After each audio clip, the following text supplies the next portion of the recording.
Hey everybody, and welcome back to Nameless Reviews. Today we're going to be taking a look at the latest Disney Pixar production titled Soul.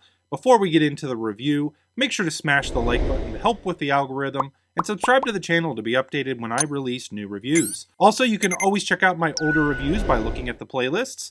So let's go ahead and get into Soul. Now, Soul is a Disney Pixar production that was released on Christmas Day 2020, and is directed by Pete Docter. Now, it was written by Docter, Mike Jones, and Kemp Powers. The film features Jamie Foxx and Tina Fey in voice acting roles and features music from Trent Reznor, Atticus Ross, and The Late Show's Jon Batiste, with some amazing jazz music. Now, the film follows the life of Joe Gardner, played by Jamie Foxx, who's a middle school music teacher who dreams of becoming a full-time jazz musician.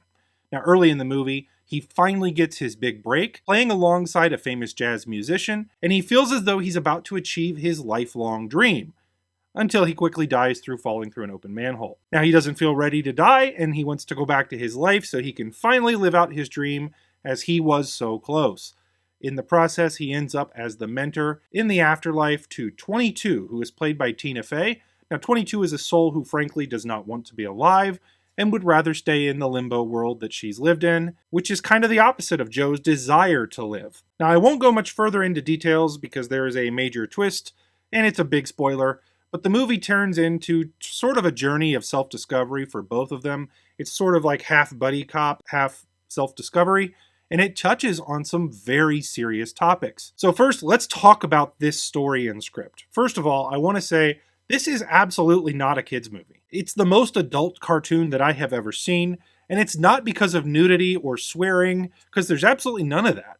Your kids could easily watch this with you, but the themes and topics that they go into in this movie are going to be completely over your kids' heads. This seems very much a movie made for adults, specifically those who are going through an identity crisis or are fairly single-minded in their goals. The script was amazing, aside from one major criticism, which I will get into in a moment. This is a movie that will make you think, and it's certainly a testament to the writing. The script is creative, the world building is unique and consistent, and it had a couple twists that I thought were pretty satisfying.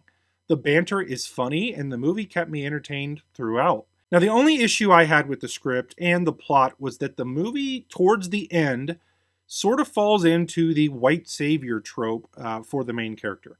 It's something that I probably wouldn't have noticed in the past, but, pretty much as a result of my own privilege. But now that I've been kind of had that stuff pointed out to me, I start to see this and it just felt wrong and didn't fit with the rest of the movie.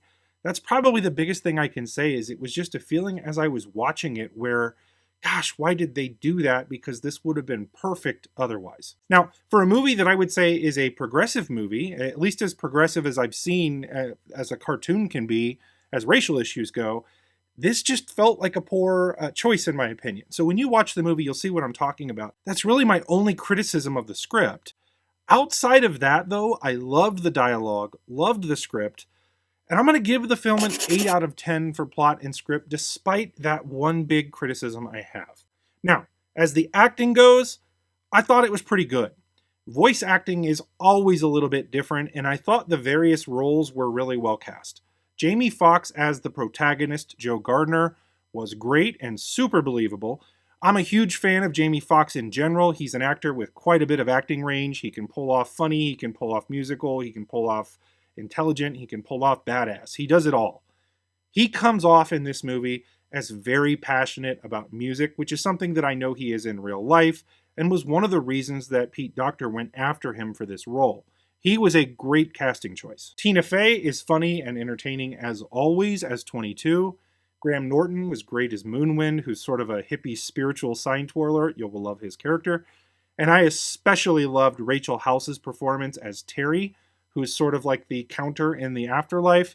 I won't say too much more than that, but I thought it was hilarious. She has a very funny delivery that was sort of reminiscent of Korg in Thor Ragnarok, which was certainly a fan favorite from that movie. Now, overall, I thought the acting was wonderful. It's always hard for me to really rate voice acting lines, as you don't really see their faces, and it's hard to really see if emotion is conveyed well. But I thought the voice acting in this movie, especially from Fox and Tina Fey, was really good. So I'm going to give the movie an 8 out of 10 for acting. Now, in terms of the direction, Pete Docter really does what I think is a great job of bringing a new idea to Pixar, and he brought it to life pretty well. This felt very fresh, and I love the focus on culture that wasn't completely centered on white suburban US culture like normally Pixar movies are. You could tell there was a deliberate attempt to bring something new and original to Pixar, and they largely succeeded here. Pete Docter is a veteran of Pixar films. He's been responsible for many of the best Pixar movies to date, including Toy Story, Monsters, Inc., WALL-E, which is one of my favorites, Up, and now Soul. He's always brought a creativity and unique approach to movies, both as a writer and as a director, and he certainly kicks butt here with Soul. I think Soul in particular is in that same mold. It's ambitious, it's different, and although it doesn't always hit the mark, especially at the criticism I mentioned earlier, I think it stands on its own very well and deserves all of the high praise that it's gotten. For direction, I'm going to give Pete Docter a 7 out of 10. Again, with the major issue I have is that the tropey stuff that they did at the end just felt wrong to me, and I just can't shake that. As to the special effects and design for the film, obviously I have to approach this a bit differently given that it's an animated film rather than live action. So I'm going to focus on the animation itself. In that department, this is very good in typical Pixar fashion. The animations just get better with time, and the recreations of the city were outstanding. I specifically loved, though, the depictions of the afterlife. I was a huge fan of the animations, if you can't tell, but I'm really a fan of all Pixar animations. This was just pretty good, in my opinion. I'm going to give the special effects a 9 out of 10. Now let's move on to the music and the score. I'll say it. The music in this movie is badass. It's outstanding. Like really, really good. From the score by Trent Reznor and Atticus Ross of Nine Inch Nails fame, to the jazz pieces that were composed and performed by Jon Batiste, I thought the music was absolutely outstanding. This is a movie with music as one of the core central themes to the whole thing, so they needed to nail that, and I think they really hit the spot with it. For the music, I'm going to give Soul a 9 out of 10. Now let's talk about emotional connection.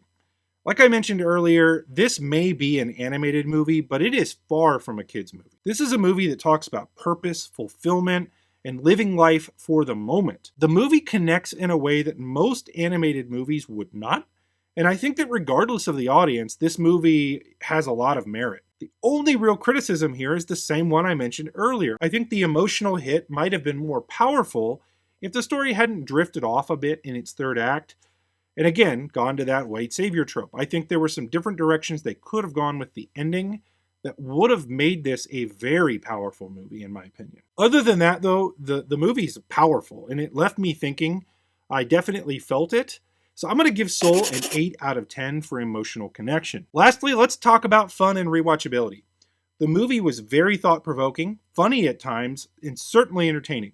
I enjoyed it a lot. I did watch it twice, and I found it just as interesting the second time. I will probably watch it again at some point if I catch it on TV or something like that. I wouldn't say that I'm absolutely dying to see it again for a third time, but I really did enjoy it. I'm going to give Soul a 7 out of 10 for fun and rewatchability. Overall, I really liked this movie, if you can't tell. It was not what I was expecting from a Pixar movie, but I was really surprised at the depth and character development in the movie. If you are wondering if this is a good movie for your kids, I would say they will probably enjoy it, but I have a feeling you are going to get quite a bit more out of it than they will. This is certainly a movie for adults, and it's certainly a movie that will hit you in the heart, and it will make you think at the same time. Overall, Soul gets an average score of 8 out of 10. So what did you think of Soul if you've seen it? Did you have the same criticisms I did? Do you want to see it? If you haven't already, let me know in the comments of the video. Also, please like the video and subscribe to the channel to see more of my reviews. This is a brand new YouTube channel for me. I've got my other channel for Wheel of Time stuff. This is the new one, and your interactions with the channel help me grow this here. So likes, comments, subscriptions, that'd be awesome. Guys, thanks for watching, and until next time, peace out.